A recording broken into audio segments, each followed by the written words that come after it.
গরমকাল চলছে, এই সময়তে পাখির ব্রিডিং পুরোপুরি বন্ধ করে দিতে হয়, কারণ গরমকালেতে পাখিদের ব্রিডিং নেওয়া বা পাখিদের থেকে ব্রিড নেওয়া খুব রিস্কি হয়ে যায়। কারণ এই সময়তে কি হয়, পাখিদেরকে যদি আপনারা ব্রিডে দেন তাহলে পাখিরা, বিশেষ করে ফিমেল পাখি যখন এগ লে করবে, এগ লে করার পরে যখন নিজেদের ডিমকে ইনকিউব করার জন্য বা ডিমকে তা দেওয়ার জন্য বক্স বা হাঁড়ির ভিতরে থাকবে, তখন এই গরমের জন্য তাদের লাইফ রিস্ক হয়ে যেতে পারে, তারা হৃদস্ট্রোকে আক্রান্ত হতে পারে, পাখিগুলো মারা যেতে পারে।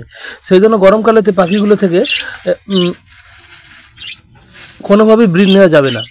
তো এই সময়টা আপনারা কিভাবে ইউটিলাইজ করবেন, আমি কিছুদিন আগে একটা ভিডিওতে আপনাদের সঙ্গে আলোচনা করেছিলাম পাখিকে কিভাবে রেস্ট দেবেন এই গরমেতে, বা পাখিদেরকে গরমকালটিকে আপনারা রেস্ট টাইম হিসাবে ধরে নিয়ে পাখিদেরকে কিভাবে রেস্টে রাখবেন সেটা নিয়ে আলোচনা করেছিলাম। আজকে আপনাদের সঙ্গে এই রেস্ট নিয়েই, রেস্ট টাইমে পাখিদের আপনারা কিভাবে রাখবেন এবং আপনারা যে ভুলগুলো করে ফেলেন এই রেস্ট টাইমে, সেই ভুলগুলো কিভাবে সংশোধন করবেন বা ঠিক পদ্ধতিটা কি, সঠিকভাবে রেস্ট কীভাবে দেবেন, আজকে আপনাদের সঙ্গে সেটা নিয়ে সংক্ষিপ্তভাবে আলোচনা করবো। আমি কয়েকটি পয়েন্ট তুলে ধরবো, যে পয়েন্টগুলো খুবই সাধারণ পয়েন্ট, কিন্তু আপনারা একদমই লক্ষ্য নজর করেন না। আপনাদের ভুলের জন্য কিন্তু আপনারা পাখিগুলো কোনো সিজনেতেই ভালোভাবে রেজাল্ট করে না। এক নম্বর যে পয়েন্টটি আপনাদের সঙ্গে আলোচনা করব, খুব সাধারণ পয়েন্ট, কিন্তু আপনারা সচরাচর কি প্রায়শই এই ভুলটাই করে ফেলেন, যেটা হচ্ছে শীতকালেতে আপনারা নিজেদের সেটআপ বা এভিয়ারিতে বা আপনার যে খাঁচা আছে তাতে তার পাশে কি করতেন, একটা ল্যাম্প জ্বেলে রাখতেন। কারণ সেই সময়তে যেহেতু শীতকাল চলছিল, তখন আপনারা পাখিগুলোকে ঠান্ডার প্রকোপ থেকে বাঁচাবার জন্য আপনারা 100 ওয়াটের ল্যাম্প বা এই ধরনের যে কোনো ডুম একটা জ্বেলে রাখতেন। কিন্তু গরমকাল পড়ার সঙ্গে সঙ্গে আপনারা কি ভুলটি করেন জানেন, আপনারা ভুলটি করেন হচ্ছে, আপনারা রাতের বেলাতেও সারা রাত আপনারা আপনাদের সেটআপ বা আপনাদের এভিয়ারিতে সারা রাত ল্যাম্প জ্বেলে রেখে দেন। তো এর ফলে কি হয়, পাখিগুলো প্রপারভাবে রেস্ট পায় না। আপনাদের এই রেস্ট টাইমেতে পাখিদেরকে প্রপারভাবে রেস্ট দিতে গেলে পাখিদেরকে মোটামুটি আপনাদের সন্ধ্যা 6টা, খুব জোর হলে রাত্রি 8টা পর্যন্ত আপনাদের সেটআপেতে ল্যাম্প জ্বেলে রাখবেন। তারপরে আপনারা ল্যাম্পগুলোকে বন্ধ করে দেবেন। কারণ পাখিরা যদি রাতে ঠিকঠাকভাবে ঘুমাতে পায় তাহলে পাখিদের প্রপার রেস্ট হবে, এবং পাখিরা যদি এই গরমকালেতে প্রপার আপনারা রেস্ট দিতে পারেন, এবং তার সঙ্গে সঙ্গে আমি এরপরে কয়েকটি পয়েন্ট বলবো, সেইগুলো যদি আপনারা ফলো আপ করেন করে পাখিগুলোকে ঠিকঠাকভাবে এই গরমকালেতে যত্ন নেন, তাহলে আপনাদের আগস্টের আধি থেকে যখন আপনারা বক্স বা হাঁড়ি আপনাদের সেটআপে লাগিয়ে দেবেন, তারপর থেকে যে ব্রিড আসবে একেবারে খুব ফ্যান্টাস্টিক ব্রিড হবে, খুব সুন্দর ব্রিড আসবে। প্রথমত যে পয়েন্টটা আপনাদের প্রথমে বলছিলাম, যে রাত্রেবেলা কোনোভাবেই পাখিদের সেটআপেতে আপনারা রাত্রি 8টার পর থেকে কোনোভাবেই ল্যাম্প জ্বেলে রাখবেন না, যাতে পাখিগুলো সারা রাত ভালো করে ঘুমাতে পারে সেই ব্যবস্থা আপনাদেরকে করে দিতে হবে। এবং ভোর 4টে থেকেই প্রায় যখনই মোটামুটি অন্ধকার মিটে যায় বা অন্ধকার কেটে যায়, ভোর 4টের পর থেকে আস্তে আস্তে যখন আলো ফুটবে, তো পাখিগুলো নিজেরা থেকেই অ্যাক্টিভ হয়ে যাবে এবং তারা একেবারে প্রাকৃতিক পরিবেশের মতোই এনভায়রনমেন্ট পাবে। তো আপনারা গরমকালটিকে একেবারে এইভাবেই পাখিদেরকে দিন, রাত্রেবেলা কোনোভাবেই সারা রাত ধরে ল্যাম্প জ্বেলে রাখবেন না। অনেকে আবার অজুহাত দেয় কি তাদের পাখির সেটআপের মধ্যে ইঁদুরের আনাগোনা আছে, তো যাতে ইঁদুরগুলো পাখিদেরকে কোনোভাবে আক্রমণ করতে না পারে, বা যাতে আলো জ্বেলে থাকলে পাখিগুলো সেই ইঁদুরকে দেখতে পায় এবং সতর্ক হতে পারে, সেই জন্য পাখির সেটআপে তারা ল্যাম্প জ্বেলে রাখেন। কিন্তু এই ধরনের জিনিস করলে হবে না। আপনাদেরকে কি করতে হবে, ইঁদুরের উপদ্রব পাখিদের থেকে, যাতে ইঁদুরের উপদ্রব থেকে পাখিরা দূরে থাকতে পারে সেই ব্যবস্থা নিতে হবে। তাই বলে আপনারা সারা রাত ধরে ল্যাম্প জ্বেলে রাখবেন, এটা করলে কিন্তু আপনাদের পরবর্তী সিজনেতে যে নেক্সট ব্রিডিং সিজন আসছে, সেই ব্রিডিং সিজনে কিন্তু আপনারা ভালো মতো ব্রিড পাবেন না, বেশি ডিম বাচ্চা পাবেন না, আপনাদের বাচ্চা উৎপাদনের হার কিন্তু অনেকটা কমে আসবে। 2 নম্বর যে পয়েন্টটি আপনাদেরকে একেবারে এখন থেকেই প্রপারভাবে মাথায় রাখতে হবে, আপনাদের পাখিগুলোকে আপনাদেরকে ক্যালসিয়াম সমৃদ্ধ খাবার আপনাদেরকে দিতে থাকতে হবে। ক্যালসিয়াম সমৃদ্ধ খাবার বলতে কি, যে সমস্ত ক্যালসিয়াম সমৃদ্ধ খাবার হয়, আমি এই নিয়ে কিছুদিন আগে একটা ভিডিও করেছিলাম, সেই ভিডিওটি ডেসক্রিপশন বক্সে তার লিঙ্ক আমি দিয়ে দেবো। সেই লিঙ্ক অনুযায়ী সেই লিঙ্ক থেকে যদি আপনারা ওই ভিডিওটি ভিজিট করেন এবং ভিডিওটি দেখেন, সেখানে আমি কিছু ন্যাচারাল এমন প্রাকৃতিক ক্যালসিয়াম সোর্সের কথা বলেছি। সেই প্রাকৃতিক ক্যালসিয়াম সোর্স সমৃদ্ধ খাবারগুলো যদি আপনারা পাখিদেরকে দেন, তাহলে আপনাদের পাখিদের ক্যালসিয়ামের অভাবজনিত যে সমস্ত সমস্যা হয় সেসব অভাবজনিত সমস্যা হবে না এবং পাখিগুলো খুব ভালো থাকবে। তো এইটা আপনাদেরকে করতে হবে।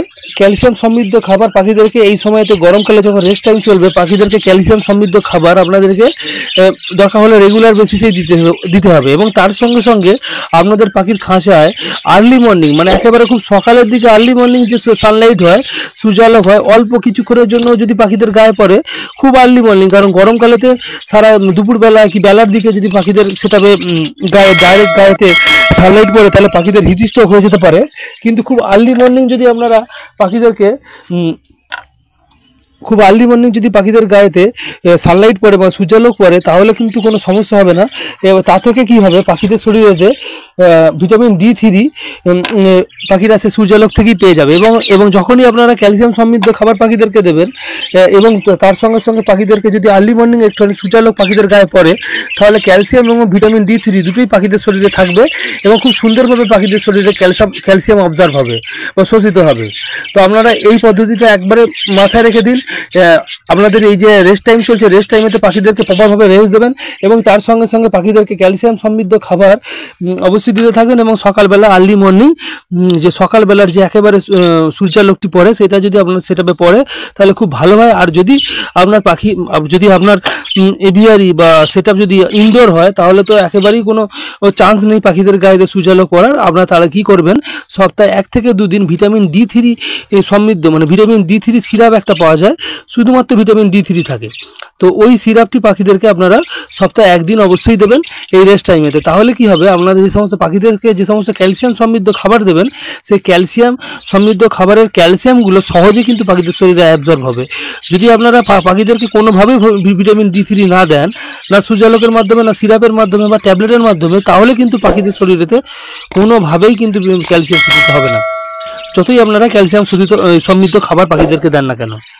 তো আপনাদেরকে আমি মাত্র 3খানা পয়েন্ট বললাম। এক হচ্ছে পাখিদেরকে রাত্রেবেলা প্রপারভাবে আপনারা ঘুমাতে দিন, লাইট কোনোভাবেই জ্বেলে রাখবেন না। তার সঙ্গে সঙ্গে এই রেস্ট টাইমেতে পাখিদেরকে কী করতে হবে, আপনাদেরকে ক্যালসিয়াম সমৃদ্ধ খাবার দিয়ে যেতে হবে। এবং তার সঙ্গে সঙ্গে পাখিদেরকে ভিটামিন D3 যাতে পায় তার ভিটামিন D3 ব্যবস্থা করে দিতে হবে, সেটা সূর্যালোকের মাধ্যমেই হোক বা সিরাপ বা ট্যাবলেটের মাধ্যমেই হোক না কেন। এই 3টে জিনিস আপনাদেরকে এই রেস্ট টাইমে যদি আপনারা ঠিকঠাকভাবে পাখিদেরকে করতে পারেন। আরেকটা জিনিস সবসময় মাথায় রেখে দেবেন, এই সময়তে কিন্তু কোনোভাবেই এখন যা প্রচণ্ড গরম পড়েছে কোনোভাবেই পাখিদেরকে আপনারা এগ ফুড দিতে যাবেন না। এগ ফুডের পরিবর্তে আপনারা যে সমস্ত উদ্ভিজ্জ প্রোটিন সমৃদ্ধ খাবার হয় সেই খাবারগুলো পাখিদেরকে দেবেন। যেমন গমে অল্প পরিমাণে প্রোটিন রয়েছে। তারপরে আপনারা সজনা পাতাকে ইউজ করতে পারেন। সজনা পাতা নিয়েও কয়েকদিন আগে আমি একটি ভিডিও আপলোড করেছি, সেটা আপনারা ডেসক্রিপশন বক্সে লিঙ্ক দিয়ে দেবো, সেটা আপনারা দেখে নেবেন সজনা পাতার উপকারিতা কতখানি এবং সজনা পাতা কীভাবে পাখিদেরকে দেওয়া যায়। তো এই সময় আপনারা সজনা পাতা দিতে পারেন। সজনা পাতায় যেমনভাবে ক্যালসিয়াম রয়েছে তেমনভাবে প্রোটিনও রয়েছে, প্রচুর পরিমাণে প্রোটিন রয়েছে। তো আপনারা সজনা পাতাও পাখিদেরকে ইউজ করবেন, ক্যালসিয়াম এবং প্রোটিন দুই পেয়ে যাবে পাখিরা। তো আমি আজকে আপনাদের সঙ্গে 3খানা পয়েন্ট তুলে ধরলাম। রেস্ট টাইমে পাখিদেরকে আপনারা কি করবেন, এক হচ্ছে পাখিদেরকে আপনারা রেস্ট দিচ্ছেন, তার সঙ্গে সঙ্গে ক্যালসিয়াম সমৃদ্ধ খাবার দেবেন এবং ভিটামিন D3 কীভাবে পাখিরা পাবে সেই ব্যবস্থা আপনাদেরকে করে দিতে হবে। এবং তার সঙ্গে সঙ্গে এগ ফুড না দিয়ে, এগ ফুডে যেহেতু প্রোটিন সমৃদ্ধ প্রোটিনের সোর্সের জন্যই বা প্রোটিনের সোর্স হিসেবে আমরা পাখিদেরকে এগ ফুড প্রদান করি। তো আপনারা কি করবেন, উদ্ভিজ্জ প্রোটিন সমৃদ্ধ যে সমস্ত খাবার হয় যেমন গম, আপনারা ছোলা দিতে পারেন।